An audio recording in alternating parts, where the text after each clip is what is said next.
Okay, so now we're ready to shoot.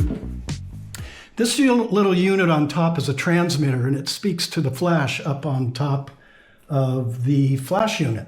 So I can dial up or down the output of power as I need it. My tests have shown I want to be at about 1:1 ratio, but I may dial that down a little bit. So to get the base exposure, in other words, to get the exposure for just the ambient, I need to turn that off. Oops, I just turned it on. I was off. Okay, because when it's on, it automatically, and this is pretty cool, it brightens your whole screen up so you can see what's going on. So it is about 2:45 in the afternoon on a sunny day, and I'm laughing because this is our third take. Hopefully our last. And I'm going to use these candles out in front of me. They're going to be out of focus because this is the 50-150, the brand new Sony 50-150 f2.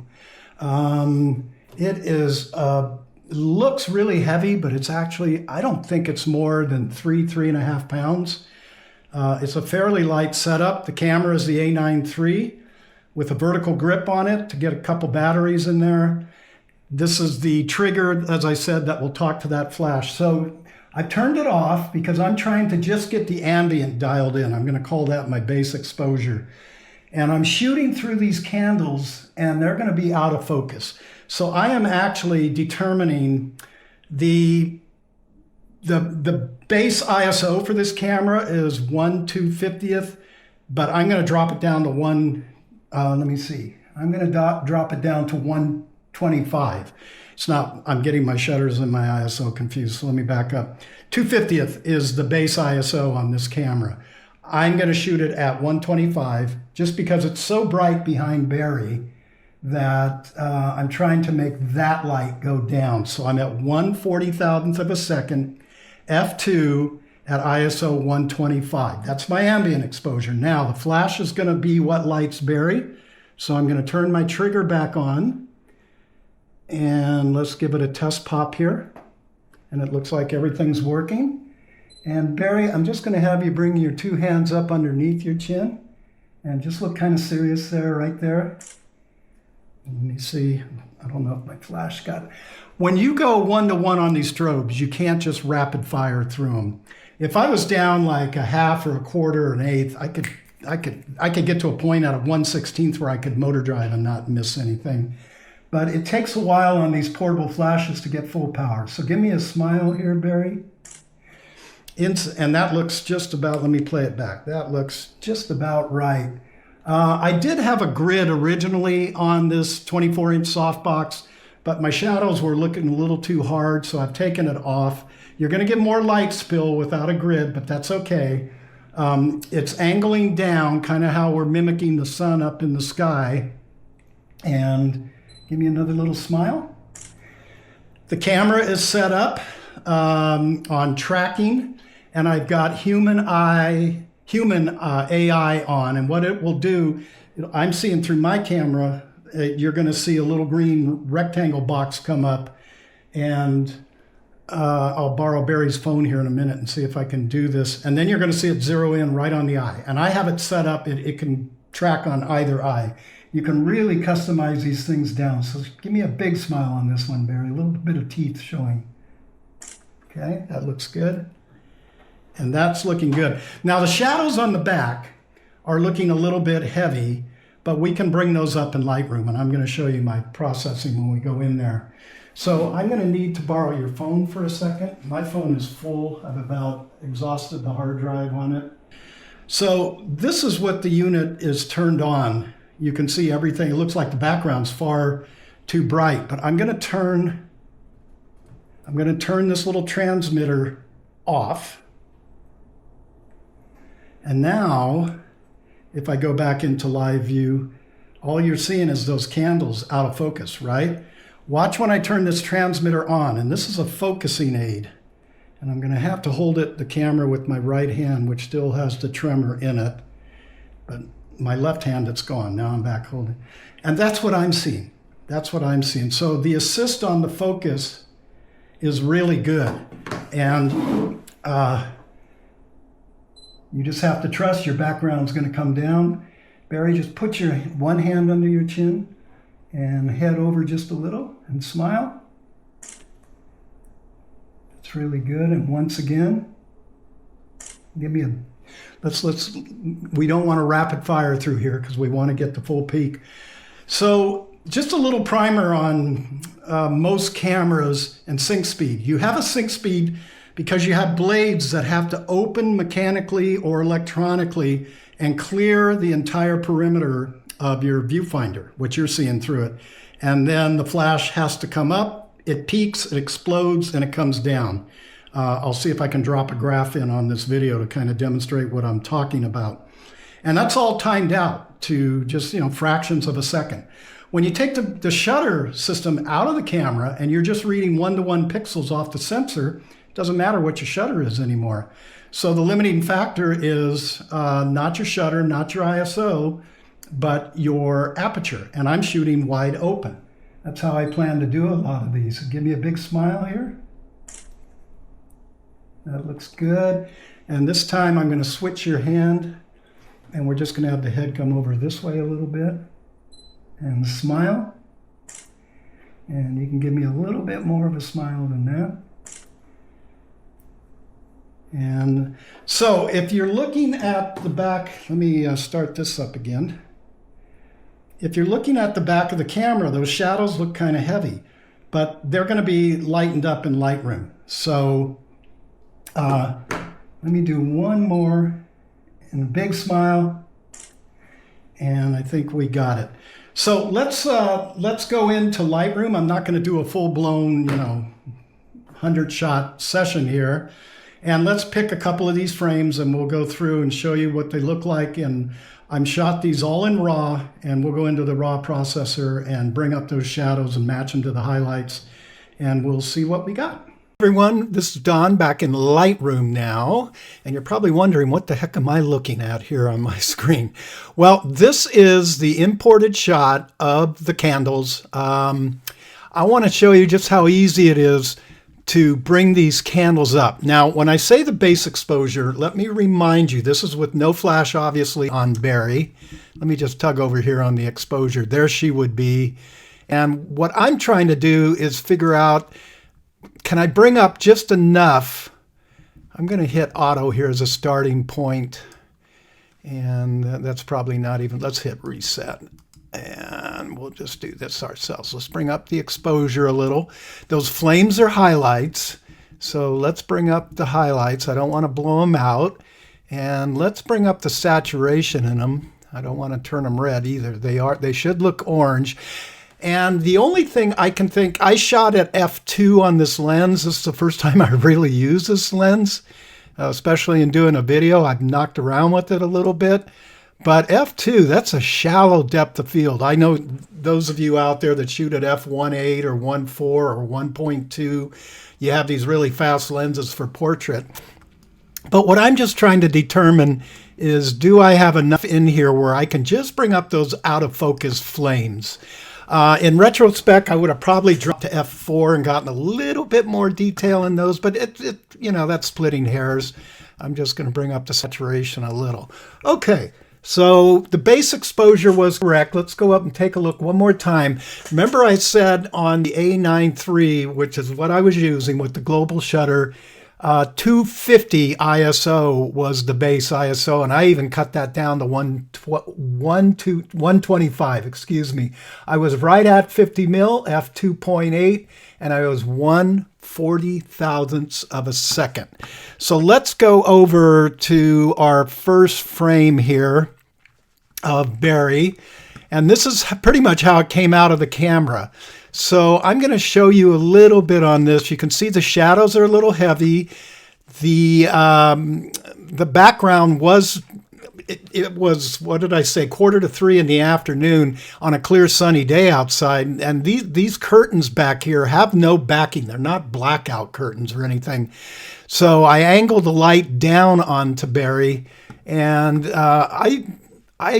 this is getting actually not too bad from what we want. I may just bring this up a little. I'm going to bring the highlights down a little bit. And actually, let's go in and just add a mask. I want to, let's just go in. I'm thinking of another move I wanted to make overall, but I think I'll make my what I call my local adjustments.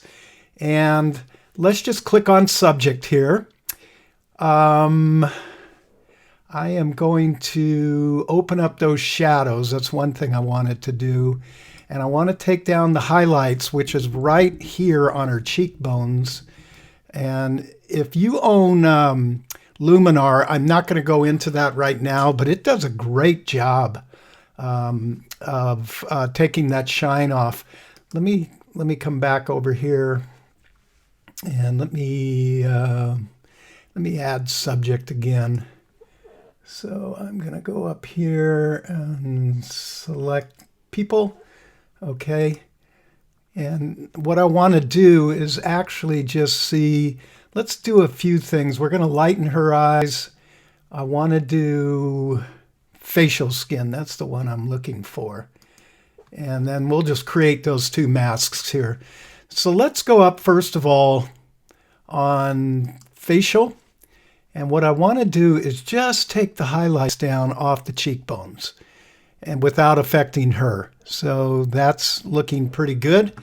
And then I'm going to go up, what did I do? The whitening of her eyes. So let's click on that mask and let's just take the whites up.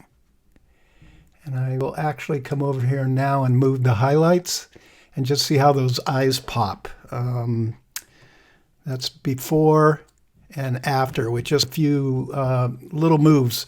Now, what I want to do is see if I can take that background down a little bit more even. So what I'm going to do is I'm going to select background and I want to take the exposure down, but I don't want to kill the flames off, right? So I got to take the highlights or the whites up, and it's just going to kind of be push and pull on this. And you can see there's even a flame that's right in front of her here. These are all just the out of focus candles coming up right there. Let me take my shadows down on the background. And now we're getting that looking a little bit better. So again, you just kind of seated the pants. I don't want to take it too much because it's going to make it look like we cut her out and stuck her in there. But that's before and after, before and after. Let's do one more over here. This is when I had the single hand under the chin. And notice too, one of the things with portraiture to pay attention to, that's, let me come back here. That's the original. And boy, that looks bad. I'm going to take the overall exposure down a little bit. Okay, notice how the head's straight up and down, and now I come over into this photo, and I've broken that straight up and down this by just having her tilt the hand, and I just usually use my hand, and the subjects will normally follow the direction of my hand, so I just curved my hand to her left, and she just followed right along with that. So let's come back in. Let's select people. And we'll click on Beri here, and we'll do facial skin and eyes. And do I want to do anything else? Nah, well, I could do body skin and lighten that up a little. Let's just create those for now. I'm not going to go super in depth here. So let's do this. Oops. Let me reset that. There we go. What I want to do is I want to open up the shadows on her, and I want to tame down those highlights on her cheeks. And we could even come into the whites and bring those down just a little bit. Okay, it's getting in under her hand here, so I don't want to do that. I would let me just bring up a brush and see if I can brush that away. Yeah. I may have clicked on them. No, let's come down here now. There we go. That's the one on her hands. And I want to bring the exposure back up and the shadows in there back up. Now it's starting to look a little more natural. I would obviously work on this shot a little bit more. I think we did one for her eyes here too. I like doing that and bringing the whites out. So let's start with the highlights this time and then bring up the whites. Yeah, and there we go. And I can bring those highlights. So let's look before, after, before, after. This one I am going to take into, let me see if I can get there from here, because I'm usually in Photoshop when I do this. Yeah, I've got Luminar in here. For those of you that are Luminar users, I want to show you something about the shine removal in Luminar that I really like. So I'm just going to click on the Edit tab here, and we're going to come down over here into Skin. And if you come third down, it says Shine Removal. I want you guys just to look at the two little hot spots under her eye, and watch when I tug this to the right. Voila, they are gone. It's that quick. I could bring it back a little. That might make it a little more natural. But sometimes I will buy a third-party program because I fall in love with one or two commands. Have you guys ever done that? And as I use it, because I'm primarily landscape, just dabbling over into portraiture, I'll find things that I'm like, wow, that's pretty cool. I'm glad I got that. So let's just click Apply and bring us back in. We'll round trip it back into Lightroom. And my Lightroom went away. There we go. Okay. So let me click over here. This is what we had originally. This was the shine removal I did in Lightroom. And then I lightened up the whole face a little and balanced it out a little. So you can do it. What I'm trying to say is you can primarily do it in Lightroom if you don't want to spend money for a third party. But Luminar is just such a crazy good program. I use it maybe on 1 out of every 3 or 4 images I'm processing that I can't quite get something. Check out their enhance feature, especially if you're doing landscape. It's really a cool feature. So that's kind of how I set this all up. I hope you guys enjoyed this, and just have some fun with it. It's fun. Think about, in landscape, I'm always teaching, know what your midground is, or know what you're going for. If your background is your subject, what's in the foreground, and vice versa. If the foreground, some pretty flowers, what's in my background, or do I want to throw that background out of focus? You got a lot of creative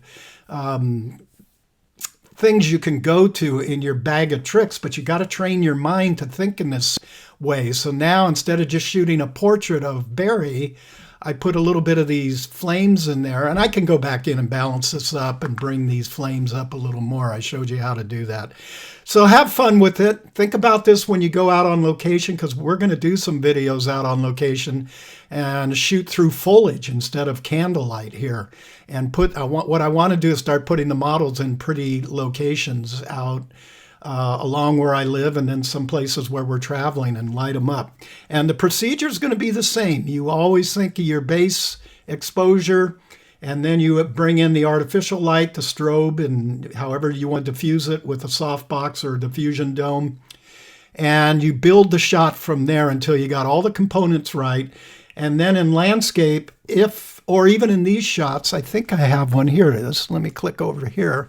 You can see this was the bottom of the softbox. This was in a previous shot that I did on Beri. Let me just hit auto here and see if everything will come up. There you go. So I would have to go in with either content aware fill, which I would probably use, or the remove tool. Either one's going to do a great job, and take that softbox out. But that's how close I want to put the light to my subject, because the closer light to the subject, the more flattering the light looks on the subject, and the softer the contrast. When I'm talking about contrast, from highlights down in here to the shadows. I could even have had her resting on a silver reflector to bounce light up into here if I wanted. So a lot of different ways you guys can do it.